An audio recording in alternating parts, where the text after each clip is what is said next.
This free program is paid for by the listeners of Redwood Community Radio.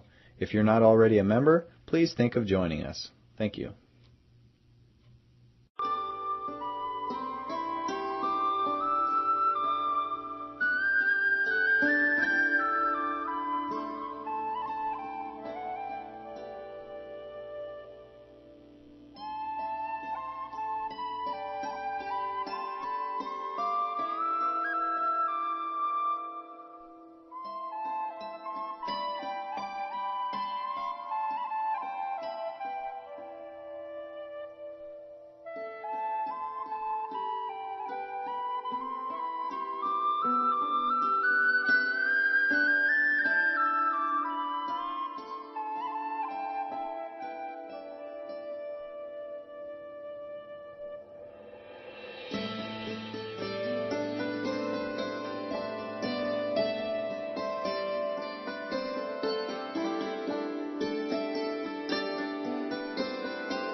Welcome to this month's Ask Your Herb Doctor. My name's Andrew Murray. My name's Sarah Johannesson Murray.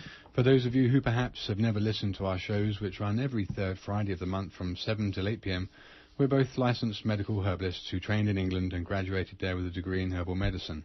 We run a clinic in Garberville where we consult with clients about a wide range of conditions, and we manufacture all our own certified organic herbal extracts, which are either grown on our CCOF certified herb farm or which are sourced from other USA certified organic suppliers.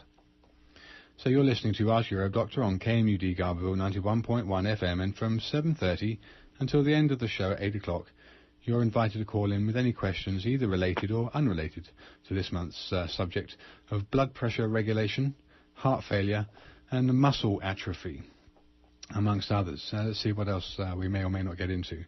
So the number here, if you live in the area, is 923-3911. Or if you live outside the area, the toll-free number is 1-800-568-3723, which is 1-800-KMUD-RAD. We can also be reached toll-free on 1-888-WBM-HERB for further questions during normal business hours, Monday through Friday. Well, as is becoming a routine, a regular routine here on the third Friday of every month, we're very pleased to have Dr. Pete to share his experience and wisdom that is difficult to find somewhere else. I'm not sure that we've ever found anybody quite like him. So he's been extensively researching many different areas of health and nutrition, probably for 25, 30 years or more. And over 40. Over 40, there you go. Okay, well, tonight we're actually going to start. I'm going to first ask Dr. Pete to introduce himself, but we're going to start with what he has been certainly educating us in the last 3 to 4 years as being an untruth, and there's scientific evidence showing in the medical literature now, folks, to show exactly what he's been saying for quite a long time. So, Dr. Pete, thanks so much for joining us on the show again. Hi. Okay, for those people who perhaps have never heard the show before, which is totally possible, and perhaps for those people who may not know you, would you just let the listeners know your professional academic background? I studied biology for a PhD at the University of Oregon, 1968 to 72, and before that had been in various things, linguistics, art, taught a variety of health-related courses, psychology, philosophy, and things that were perspectives on my basic orientation, which is biological, but biological in a very broad sense. My graduate study in biology concentrated on aging of the reproductive system, but the reason I went to the graduate school, I was intending to study brain biology because of my previous work in linguistics and psychology. I wanted to understand how the brain handled consciousness and language, but at the university I discovered that the biologists were really no more scientific than people in the humanities and social sciences. Okay. It was very heavily ideological. So that was why I shifted over to the other end of the organism, where I could look at more physical biochemical processes. Well, it sounds very well-rounded because the psyche affects biochemistry, and biochemistry affects the psyche, right? Yeah. Okay, well, the subjects that we wanted to expand on with the research that you've done and the articles that you've written, in fact, this month's newsletter is pretty much based around, the show is pretty much based around your newsletter for this month. And the subjects that you had on the newsletter there was basically blood pressure regulation, muscle atrophy, and heart failure in perspective, along with edema. And one thing that really caught my attention, I know for the longest time, well, for all the time that we've been speaking and consulting with you, probably 3 years or maybe 4 now. Over 4. Over 4. But just tell me, how many years has it been that you have been purporting that saturated fats are better than polyunsaturates as a first off? I really started thinking intensively about it at the end of the 70s, but I ran into the question very directly in aging research in the reproductive system, because way back in the 1930s and 40s, people were showing that estrogen accelerated the breakdown of polyunsaturated fats, which intensified the effects of estrogen and accelerated aging, especially in the reproductive tissues. But it took several years after finishing my dissertation before I got around to really concentrating on the nutritional implications of that, and emphasizing the benefits of coconut oil around 1978 or 79. So way back then, there was already literature showing that the saturated fats, which are coming from animal fats and coconut oil, versus the polyunsaturates, which are the liquid vegetable oils and are now present in pork and chicken fat and fish, because of what they're feeding these animals, including the fish, the farm-raised fish. And the whole food chain. That's not, well, yeah, and then it filters down the whole food chain. But so you're saying back then all of this research was available for people to view? Yeah, by the 1940s or 50s, the polyunsaturated fats, both fish oil and seed oil, had been incriminated in intensifying some of the estrogen and age-related diseases. The Shute family, who were the first ones to popularize the therapeutic use of vitamin E, started out with it preventing blood clots related to high estrogen. And that overlaps with the estrogen activating the breakdown production of free radicals from the polyunsaturated fats and causing vascular disease and so on. So vitamin E was a fertility drug and an anti-estrogen nutrient, as well as a protection against the polyunsaturated fats. So lots of people consider vitamin E to be an antioxidant to help protect us against free radicals. But you're saying that a free radical producing substance is this vegetable oil, this liquid oils and the fish oils and the other liquid vegetable oils apart from olive oil.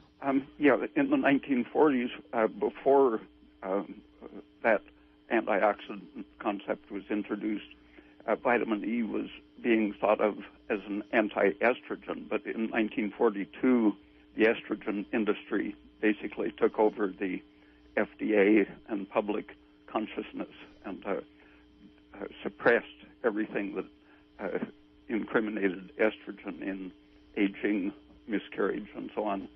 And so since vitamin E was, by the Shute family and others, identified as an anti-estrogen, the estrogen industry shifted the emphasis to protection against free radical oxidation.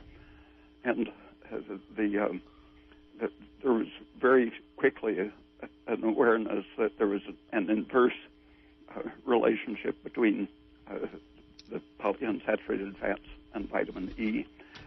If you increased your vitamin E greatly, you could prevent damage from either estrogen or polyunsaturated fats. But with aging and the accumulation in the body, you had to increase the amount of vitamin E to prevent miscarriage, for example. My thesis advisor, Arnold Söderwall, did experiments in which he showed that you could prevent middle-aged infertility just by increasing the amount of vitamin E in the animal's diet progressively, and extrapolating to human levels, it would be the equivalent of 400 units of vitamin E per day by the age of about 45 to maintain fertility. Wow. But that amount increases if you increase the amount of polyunsaturated fat in the diet. Right. So if you carefully avoid the polyunsaturates, your requirement for vitamin E is very low, that it creeps up gradually with aging. So then maybe the dietary amount that you can get from the foods you eat would be enough. Yeah. But with increasing polyunsaturates in the American and all over the world diet, the need for vitamin E has gone up. Yeah, and it very quickly reaches the point where you can no longer stop the free radical production just by increasing the vitamin E. Okay. Well, the main reason I started the conversation towards this direction is because there were two articles. One was published by and I could kick myself for not having them. But I thought I had a laptop with me. Anyway, I'm sure you know about them, Dr. P. But and if you could remember any more than I did from reading them, there was basically a 2009 and a 2011 peer review article which published data conclusively proving that saturated fat intake improved mortality and morbidity in patients with heart failure. And this is one of the first direct references to seeing that saturated fats, and it was also in reference improved mortality and morbidity compared to PUFA, which is the polyunsaturates. So this was another direct piece of evidence to show that the scientific community at least are getting this point across, and hopefully the medical community will start taking notice of it as time goes on.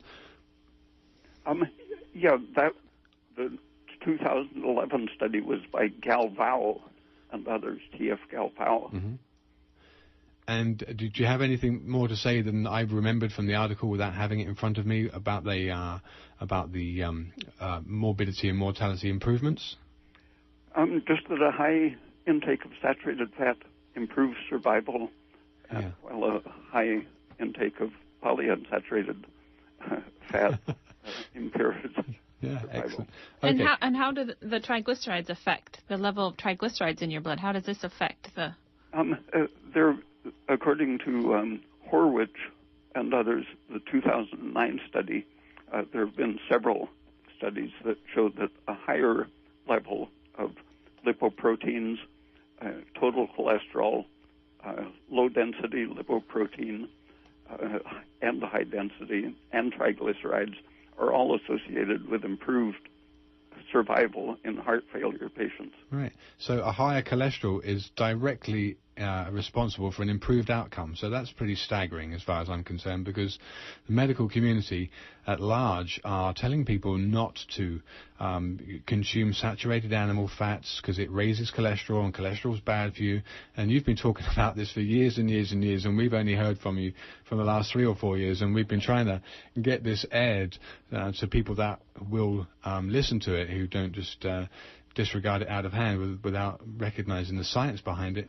And here we have one medical university in Los Angeles and another medical university, I forget where that one was, but peer-published reviews showing the improved outcomes. So that's pretty significant. So why did it get so back to front? Well, I think that's just a general weight of pressure from the industry, and it's just not a... Yeah, the seed oil industry created that myth because they found that eating a lot of seed oil would lower your cholesterol. And since you have cholesterol in atherosclerotic arteries, they said it must be causing the atherosclerosis. That was never demonstrated, and in fact it protects you against atherosclerosis, among other things. Right. And wasn't it the Japanese who came up with an article showing, or another...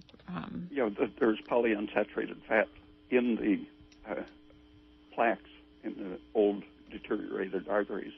And oxidized omega-3 and omega-6, and so that's underneath the cholesterol bandage, and the cholesterol bandage is trying to stop that rapid rate of oxidation. Yeah, so H pigment is the product of breakdown of the polyunsaturated fats. Right. So we can look at cholesterol as an antioxidant. It's slowing down that rapid oxidation of free radical damage to our arteries. The cholesterol is actually bandaging that up and acting as an antioxidant. That was demonstrated and published already in a major medical textbook in 1922. 1922. That's and just this is where you get that saying that you've quoted before now, that a lie spreads around the world quicker than truth can get our shoelaces tied. Well, if you put millions of dollars into advertising and bribes. Yeah. Well, you know what? There is actually a caller on the line, and although we don't generally take callers till 7:30 in the show, I don't want to keep them waiting any longer. But if any other callers could hang on till 7:30, let's take this first caller and see what's. You're on the air? Hello, and thank you very much for taking my call. I'm 68, very active, and I've been eating yogurt and fruit and fresh vegetables with olive oil now for about 6 months. There is a lot of stroke and heart failure in my family tree. My doctor recently prescribed a blood pressure medicine that makes me unactive, unenergetic, and for the past 2 weeks I've been taking a tablespoon of chia seeds into my diet, which is very strictly kept. And they do, in fact, give me energy, and I chew them really well. I'm wondering, what is the doctor's opinion of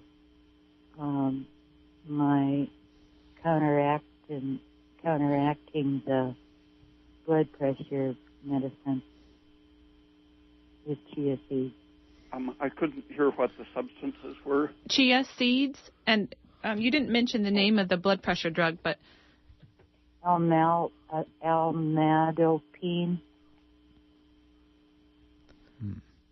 Almadopine.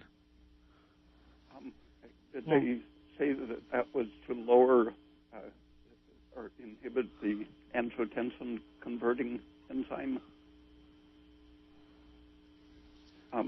That's the one heart drug that I think is probably beneficial.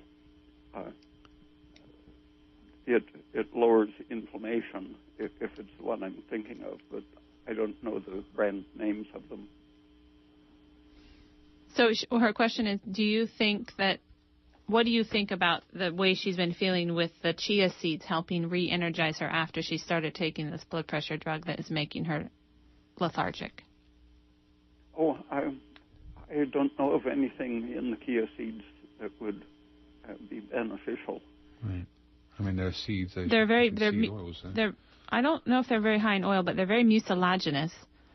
When I've tried them, they're very mucilaginous, and they could be acting as a laxative to your bowels. Have your bowel movements improved?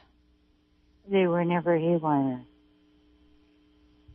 Well, I'm not sure. I know it's traditionally been used to be an energizer. I'm not sure exactly what compound in it that has been reported to be energizing. If it works as a bulk laxative, it would make you feel better by lowering bacterial endotoxin.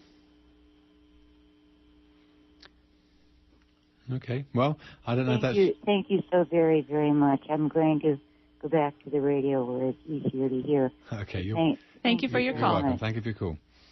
Okay, so you're listening to Ask Your Herb Doctor on KMUD Garberville 91.1 FM, and from 7:30 until the end of the show at 8 o'clock, you're invited to call in with any questions, either related or unrelated to this month's subject of blood pressure regulation, heart failure, and muscle atrophy, so muscle weakening and wasting. Now, I know, Dr. Pete, you did quite a lot of personal research on aging as a process, and have come across many different things that are anti-aging in their own right, or anti-inflammatory, or energy-producing in terms of increasing cellular respiration and thyroid hormone being one of those things.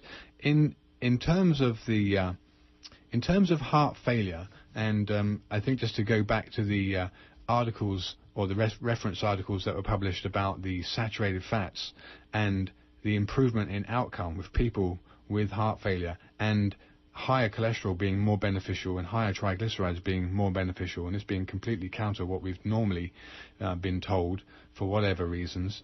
The link to heart failure and these fats, the saturated fats, and why it is that they're actually protective, and why cholesterol is actually very protective and not something you want to avoid, but actually something you want to make sure your cholesterol is reasonably high, and a 180, 190 cholesterol is actually not a problem. And you've always said that for elderly people, not that elderly, but 50 plus, you want to have a cholesterol that's about 200, and even if it was over that, between 200 and 220, it's actually not a problem. Whereas the medical community want to put you on statin drugs, and now many of these have been recalled for being precluding to other disease.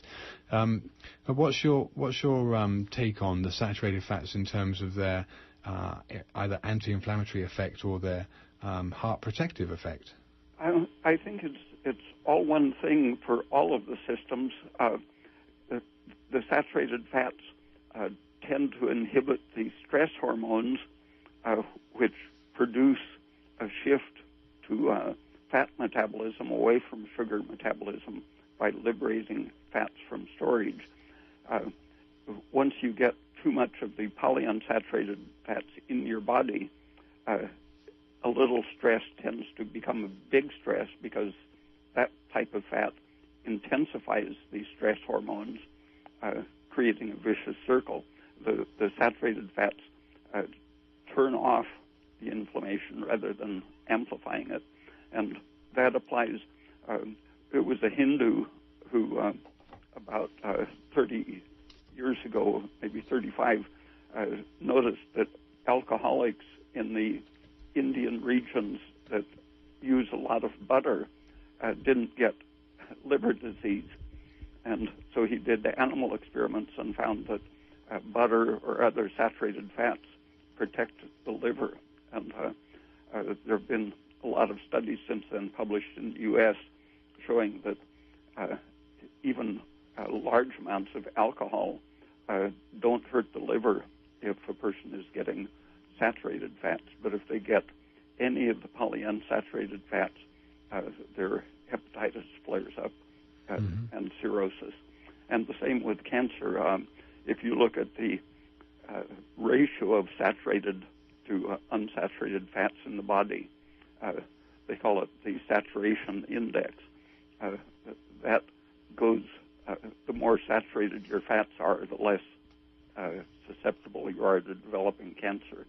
So fibrotic, inflammatory, and tumor diseases, as well as heart failure and blood clotting diseases, are all closely associated with the polyunsaturated fats, and so protected against by the saturated ones.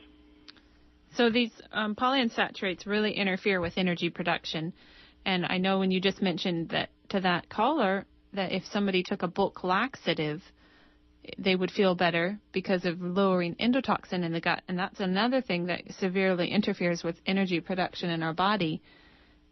So can you tell us a little bit about endotoxin and how that poisons us, and what foods we should avoid in order to not support the growth of those bacteria that produce the endotoxin? The endotoxin, one of the first things that it triggers is nitric oxide, which is a vasodilator, and both nitric oxide and endotoxin increase the production of serotonin. And all of these, besides inhibiting the production of energy using oxygen and shifting it over to lactic acid production, all of these increase the leakiness of blood vessels.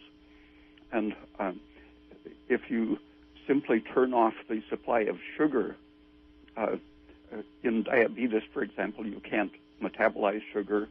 In starvation, you don't get the sugar in your diet. In hypothyroidism, you are under stress, and so you're shifting over to liberating fats and burning fats instead of sugar. So in anything that impairs energy production, whether it's the toxins starting with endotoxin, nitric oxide, and serotonin, or if it's the actual environmental interference with your production of energy and supply of energy, all of these make your blood vessels leaky. All of them raise free fatty acids, which interfere with the use of oxygen. And the free fatty acids lead to a whole cascade of inflammatory mediators, especially prostaglandins. And the prostaglandins, in turn, interact, making more nitric oxide and other inflammatory things. So once you get loaded up with the polyunsaturated fats, all of these things tend to interact. The fats lower your thyroid function and increase your estrogen production, both of which intensify the inflammation, leakiness, and loss of energy production. So other things that can influence the intestinal health and the dilation of these blood vessels in the intestine are things like starchy carbohydrates that feed the bacteria that produce this endotoxin. And those things can be, you can mitigate the bacteria from feeding on the starches by not eating them. That's the best thing. And Dr. Pete, you also recommend carrots and bamboo shoots because they're like antibacterial fibers that the bacteria can't seem to feed on. Yeah, it's extremely rare for a person to have microorganisms that can survive a good supply of either carrots or bamboo fiber. Certain organisms can adapt to live on them, but it's very rare. And also herbs like golden seal and cascara bark, those herbs can decrease the number of bacteria in there that are wreaking havoc and producing a lot of endotoxin, and therefore then help you protect your liver.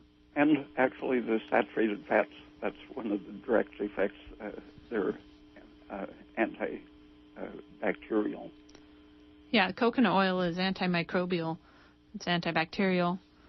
Nothing grows in it. It just sits there for ages and doesn't change. Now, what about the other thing that interferes with energy production? You were writing in your last newsletter about the substitution of iron for copper in the respiratory enzyme. So is this with a copper deficiency and an iron overload? Is that how this is seen? That's just the diet can affect it, but stress tends to intensify it. Not getting enough light, anything that stresses your energy production system, such as high estrogen or nitric oxide or low thyroid or too much darkness, will tend to make you lose copper from your respiratory system. And as the copper gets lost, iron just tends to fill in for it, binding to some of the same enzymes. And it's a very... sorry. So with, I know shellfish are a rich source of copper, but with the current situation with our Pacific Ocean having Japanese debris wash up on the shores, what would you recommend a good source of copper? Liver. Just beef liver, calf liver is... Buffalo liver. Yeah. It has a lot of iron too, but the copper tends to concentrate in the liver. So the place that copper occupies in the respiratory enzyme that you're mentioning has a greater affinity for copper than it does for iron. So if you have an adequate supply of copper, then it will get picked up. Yeah. Yeah, because iron there's lots of things been written about iron, how destructive it is, how readily it reacts, and that being its main problem is that it's very reactive in the body. It's another oxidant. Yeah, and taking a supplement of a free metal, iron, zinc, or copper, in the form of a free metal, it can interact with nutrients in your digestive system and oxidize them. Right. But iron is the worst one to take as a supplement. Yeah. And another thing for our listeners to avoid is cooking acidic products in cast iron pans or making soups in cast iron stock pots, because you will be dissolving that iron when you're cooking them. So, Dr. Pete, can you tell us some more about what else can interfere with the thyroid hormone and how this can affect heart failure and high blood pressure? The polyunsaturated fats and stress are probably the most common things throughout Western diet culture, but traditionally the cabbage family and beans were the main goitrogens, things that interfere with formation of the thyroid hormone. And in the Andes and parts of southern Mexico and western China, there's still a tremendous amount of thyroid deficiency and cretinism. I've read that there are, I think it was 100 million cretins in western China, and beans are a major factor in the Andes and Mexico, and I think in China too. Besides an actual iodine deficiency, but the cabbage family, especially if they aren't cooked well, so the coleslaw, if a person ate coleslaw every day, they would very likely have a thyroid problem. And what about poor protein intake? Does that influence the thyroid hormone? Yeah, in the 1940s, studies were done showing that they saw that people in the concentration camps, men who came out and started eating well, would often grow breasts, and they saw that the starvation for protein in particular causes the liver to become unable to destroy estrogen, and thyroid is needed to inactivate estrogen. And if you're getting low calories, but especially low thyroid, you turn your metabolism down so that you don't eat up the proteins in your muscles so fast. So just a fairly slight protein deficiency will cause your thyroid to slow down defensively, and that means that your liver is leaving more estrogen in circulation, and then estrogen blocks the enzymes which attach iodine to the protein to make the thyroid hormone. So just stress or a protein deficiency will let estrogen rise, and the rising estrogen will block the secretion from your thyroid, creating a vicious circle. But then when they came out and started eating well, their livers were damaged so severely that their estrogen was really high. And animal studies showed that the vitamins B1 and B2, as well as protein, were the main things that activate the liver to inactivate estrogen. And one of the best sources for B vitamins is liver. Is that correct? Yeah. Yeah. Okay, good. Well, I just want to let people know that this is 7:30's gone now, but you're listening to Ask Your Herb Doctor on KMD Garberville 91.1 FM. So if anyone in the area would like to call about this month's subjects of blood pressure regulation, heart failure, and muscle atrophy, which we'll get into a little bit later, the number here, if you live in the area, is 923-3911. If you live outside the area, toll-free number is 1-800-KMUD-RAD. And Dr. Raymond Peat is joining us on the show here to impart his wisdom, and we'll be giving out his contact details towards the end of the show. So another question I have for you, Dr. Peat, is how does salt restriction adversely affect pregnancy, toxemia with high blood pressure, and high blood pressure in general for the normal population, unpregnant population? I think we might want to keep that call, actually. Sorry, Sarah. We might want to keep that question until we've listened to the callers, because there are actually a couple of callers coming now. So let's take this first caller. Hold that thought, Sarah. That's a good question. Hello? Yeah, you're on the air. Hi, thank you so much. I wonder what the doctor thinks about a regimen of simvastatin, 80 milligrams, for the past 3 years. I had a heart attack 4 years ago, and I've been prescribed simvastatin for cholesterol control. And 80 milligrams for the past 3 years. What's the downside of that? Okay, Dr. Peat, did you hear that? Not exactly. Okay, the caller was asking what the downside of an 80 milligram dose of simvastatin that he's been on for 3 years prior to, I think he said he had a heart attack. 4 years ago. 4 years ago, there you go. So he wants to know what the downside to the simvastatins are, but we've heard lots of bad press about the statins, but he's obviously wants to know what your opinion. It depends on how much it interferes with cholesterol synthesis, but one of the side effects that turns up is because when you interfere with cholesterol synthesis, you're also interfering with some other very essential things, such as the synthesis of coenzyme Q10 and other regulatory things. And that can cause muscle problems because coenzyme Q10 is needed for producing energy. If the caller's still there, do you know what your cholesterol is at this point? Yes, it's come down quite a lot. It's like 49 is the HDL and 46 is the LDL. Do you know what the total is? I think it's 147. Yeah, that's low. That's very low. I got down very low. That's bad. How old are you? 53, 54. Okay, Dr. Peat, maybe you'd like to answer that question about what a total cholesterol of 154 would be to that caller, and perhaps some of the research that's come out showing that high cholesterol is actually a lot better for people.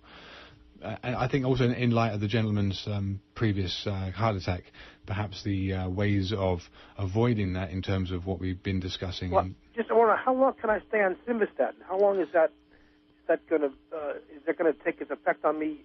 Over 10 years or 5 years, or will have it? Well, do you know what your cholesterol was before you had the heart attack? I really don't know. It wasn't that high, but it was at the high end of normal. Okay, Dr. Peat? I doubt that there was any connection at all between the cholesterol and the heart attack. If it was in the normal range, you might actually not have had enough protective effect from cholesterol. It depends on what your exposure was, because cholesterol can protect you from heavy metal poisoning, many kinds of This is the first I've heard of this cholesterol protective. Interesting that you put it that way, but I'll look into that. Well, right. On Dr. Peat's website, at the end of the show, we'll give out the address, but there are several articles specifically on cholesterol and their cardioprotective effects, and they're basically the anti-inflammatory health effects. And as I said at the very beginning of the show, when we opened up this month's topic with Dr. Peat, there are two articles that came out, both scientific peer-reviewed scientific literature, one from the University of Los Angeles, and the other was, I forget the institution that provided it, demonstrating clearly that cholesterol was actually beneficial in the outcome of heart failure patients. So just to show that what Dr. Peat's been saying for a long time has actually been brought to bear in That's what I've heard, but I thank you so much. Yeah, you're very welcome. Thank you.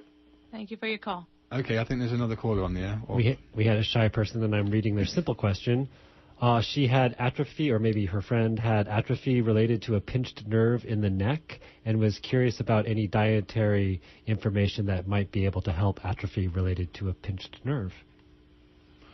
Okay, Dr. Pete, any... Yeah, there are several things that could hormonally and nutritionally relate to a pinched nerve. One of the most common situations of nerve pinching has to do with swelling of the sheath or membrane around the nerve. It swells up so much, for example, in a thyroid deficiency or estrogen excess, that the water makes this sheath compress the nerve, so that even without much external pressure or irritation, the nerve starts being damaged by the waterlogged condition of its environment. And if it's in a neck joint where your cartilage might be softened because of hypothyroidism, which tends to cause waterlogging of the cartilage and causes it to be overcompressible, so that the structure of the disc, for example, can compress under the weight of your head and upper body, causing the disc to spread out and push on your spinal cord and nerves. But all of the connective tissues tend to swell up with high estrogen or low thyroid, and so you want to check your hormones in whenever there's a nerve pressure pinching problem. In dogs and horses, many years ago, they saw that dogs and horses both suffered spinal nerve compression, and paralysis of the rear legs was a common result from a compression of the spinal cord. And they found that a copper deficiency was responsible, and keeping horses indoors eating dry hay was considered responsible for the copper deficiency. But the absence of light is one of the things that makes your respiratory enzymes lose its necessary copper. So the combination of darkness and possibly a copper deficiency in the diet will cause an energy failure, leading to a swelling of the connective tissues, leading to pinching of the nerves. Excellent. Okay, so, good. Going back to liver, good quality grass-fed organic calves or beef liver or buffalo liver, that's a good source of copper. Yeah, and it's important to check your thyroid. And the medical community for 30 years now has been relying on the TSH measurement as an indicator of hypothyroidism, but they don't like to see the TSH get very low. But TSH is in itself the cause of many of the symptoms blamed on low thyroid. It's partly the lack of the respiratory effect of the thyroid hormone, but when your hormone is low, the TSH is high, and the TSH has pro-inflammatory actions that, for example, increase the fibrinogen in your blood, making your blood harder to circulate, more viscous. And more easily clot. Oh, yeah. So, it's really best for your circulatory system and nervous system and so on to have your TSH at least at the low end of normal, which, according to the American Academy of Clinical Endocrinologists, is 0.3 to 3.0. But one study found that a population that had TSH below 0.4 had the lowest incidence of thyroid cancer. and so somewhere between 0.0 to 0.4 would be the safe range, probably. Because if you have enough thyroid hormone circulating, then there shouldn't be a high level of TSH. Yeah. That can be a little bit confusing for patients sometimes. Okay, Sarah, the question that you had just prior. Right, so I wanted to talk about salt and how this affects water retention and heart failure, swelling of the heart and heart failure, and pregnancy toxemia. Maybe I should ask you one question at a time, Dr. Beat, but I think they're all linked to a salt deficiency, and scientific studies have shown that. If you just inject a fairly concentrated salt solution, you can see that it directly reduces the leakiness of blood vessels. But once anything such as starvation or high estrogen or whatever starts the leakiness problem of your capillaries, sodium tends to be the first thing that you lose.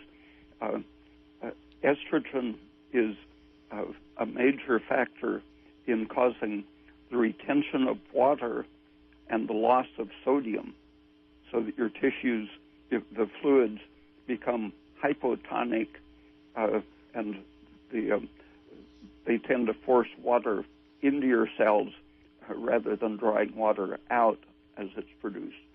And this is common with PMS.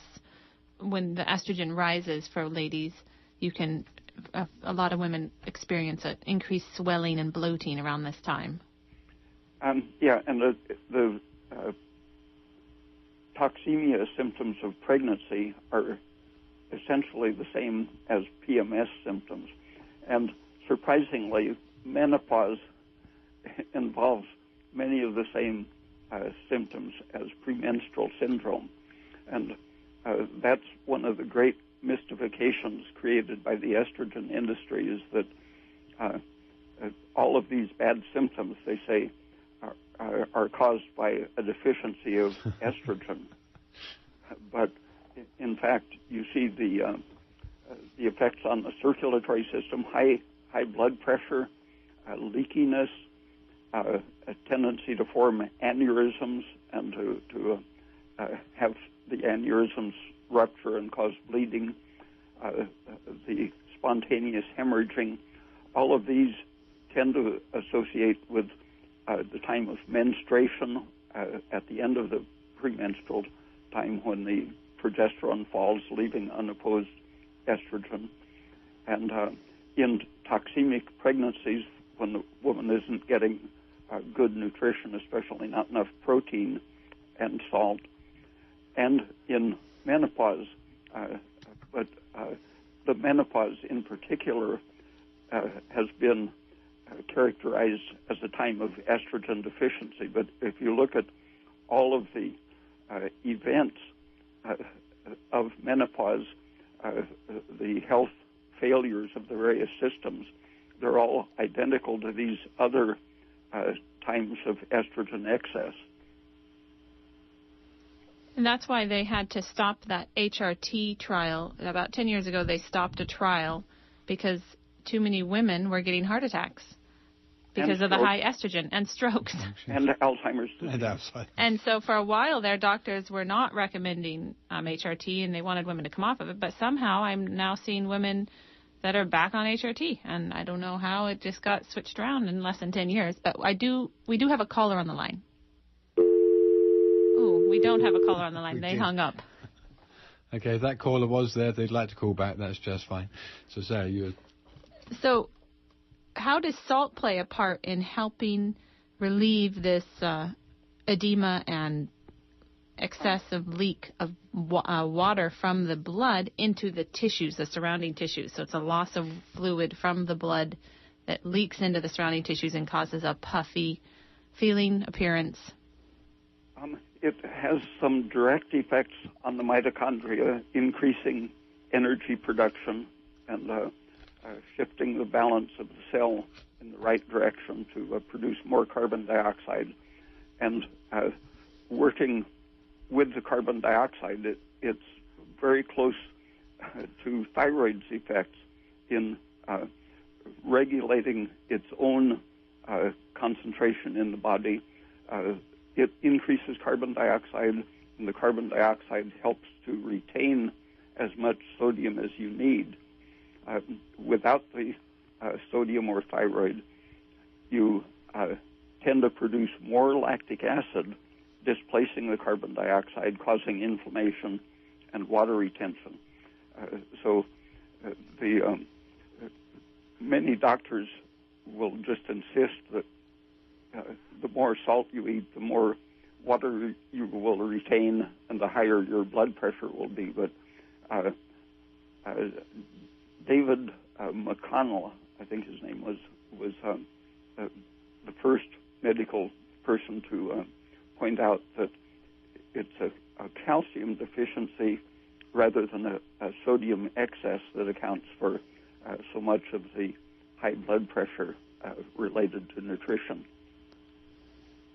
So they had it right in the 50s and before in the wars that were conducted in the deserts and the hot places, maybe in North Africa, that they used to give the troops salt tablets. So it wasn't unknown. It was pretty popular, I think, in India when the troops were the British troops were in India, colonizing it, and also in the North African wars. I remember my stepfather telling me about the salt tablets they used to get. That's been very common and normal.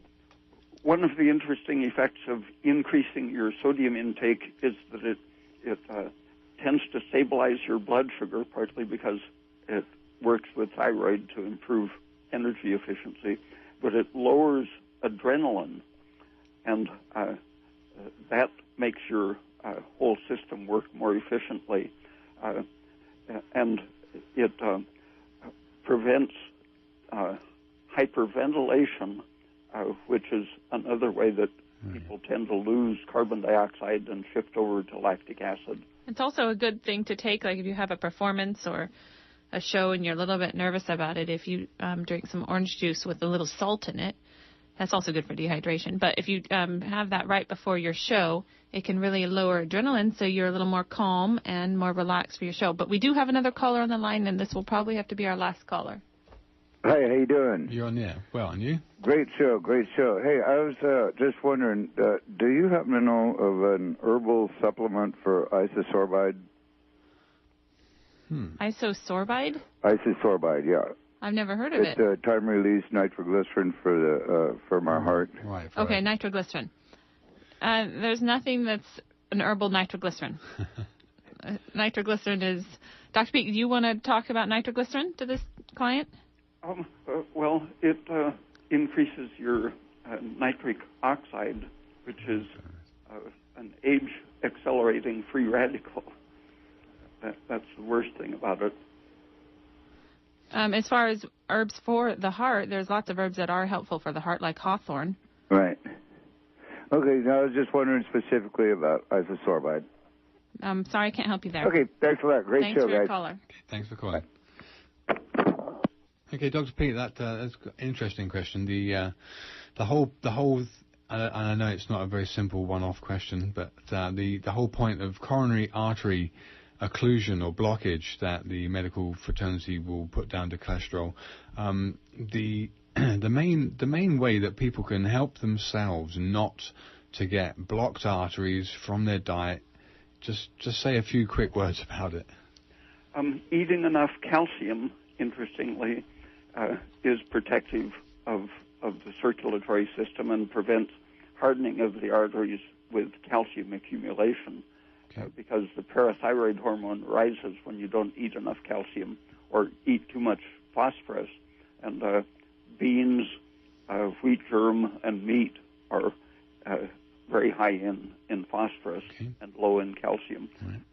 And vitamin K is very powerful at preventing calcification of the arteries. Okay. Vitamin K is very high in nettle, herb, and kale, and liver is also a very good source of vitamin K. Okay, we do actually have one more caller, Dr. P. Sorry to cut in there, but we've got one more caller. So let's say... I'm squeezing the quick question in. A newly diagnosed diabetic would like some nutrient and dietary and herbal advice. Okay. Just quick off the cuff. Okay. Do we know how old they are? A couple of my articles on the website explain why you shouldn't be panicked into avoiding sugar. And polyunsaturated fats are the best documented cause of diabetes. So avoiding all those liquid vegetable oils, oily fish, pork fat, chicken fat, turkey, any poultry fat. Yeah, switching your diet to saturated sources. Saturated fat, butter, coconut oil, beef, lamb fat. Okay, so the whole diabetes thing, I know we've talked about this in previous shows, but we're not going to get the time for this round. And how it works is, just real quick, is the polyunsaturated fats poison the pancreatic beta cells from producing insulin. So eventually, once those are removed, then your pancreatic beta cells can recover and start producing insulin again. And glucose stimulates the regeneration of the beta cells. And so the thing they tell you not to do, the glucose, is what you need. What you need. So read those articles on Dr. Pete's website. They're very, very informative. And they've done clinical trials where they have actually seen pancreatic beta cells come back. It's not as though they're not there, and it's not as though they've all been destroyed. So Dr. Pete's website. Right, let's give out Dr. Pete's website. It's all about Dr. Pete, folks, so make sure you go and read his articles. They should turn your life around. I know they've definitely made a huge difference to us and the people that we see. Okay, so Dr. Pete's website is www.raypeat.com. And on the homepage there's a link to the articles. There's probably 30 or 40 articles, most of which are sort of 10 pages long with 3 or 4 pages of scientific references to them. So it's very well written, and whilst it may be a little difficult to understand if you don't have a particularly scientific mind, if you folks out there have heard the radio show and you've got a particular condition that you think may be there, go take a look, because there's certainly the information there that you'll need, and if you can't at least understand it, maybe someone else can help you understand it. Well, there's always things that everyone can understand about the different foods and the different supplements that can help you, the different nutrients, micronutrients, macronutrients that can help you recover from whatever it is you're suffering from. Okay. Dr. Pete, do you have anything else to say before we... We've got 3 minutes.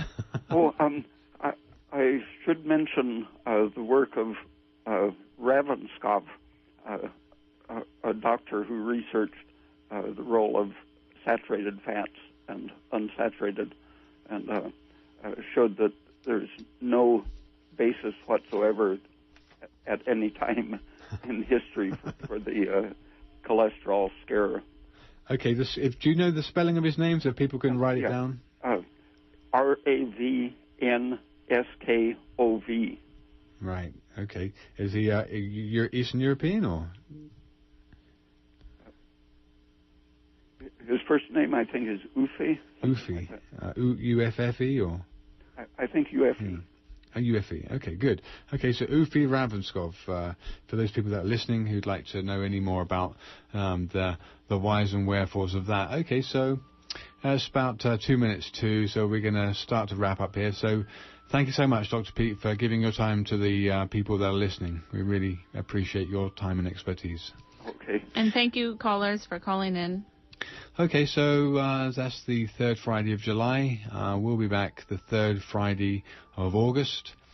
Summer's moving right along. It's getting warmer and warmer now, and I hope when we come back next time you guys will have got plenty of vitamin D from the sunshine. Make sure you get exposed to it. Obviously you don't have to sit there and burn, but get plenty of vitamin D. Make sure you get your saturated fats. Avoid the liquid oils. Make sure you get plenty of calcium and all that good stuff. So anyway, until the next third Friday of August, good night.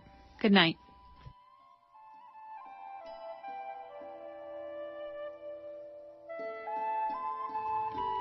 And support for K-Mud comes in part from Golden Dragon Medicinal Syrup, an anti-inflammatory, antifungal, antibacterial, antioxidant medicine made without heat or ice.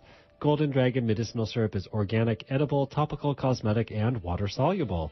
Information is available at goldendragonmedicinalsyrup@gmail.com and by phone at 707-223-1569. This is Redwood Community Radio, KMUD Garberville 91.1 FM, KMUE Eureka Arcata 88.1 FM, KLAI Laytonville 90.3 FM, and FM translator K258BQ Shelter Cove 99.5. We're also live and archived on the web at kmud.org. Stay tuned and get ready to get funked up with Cousin Mark.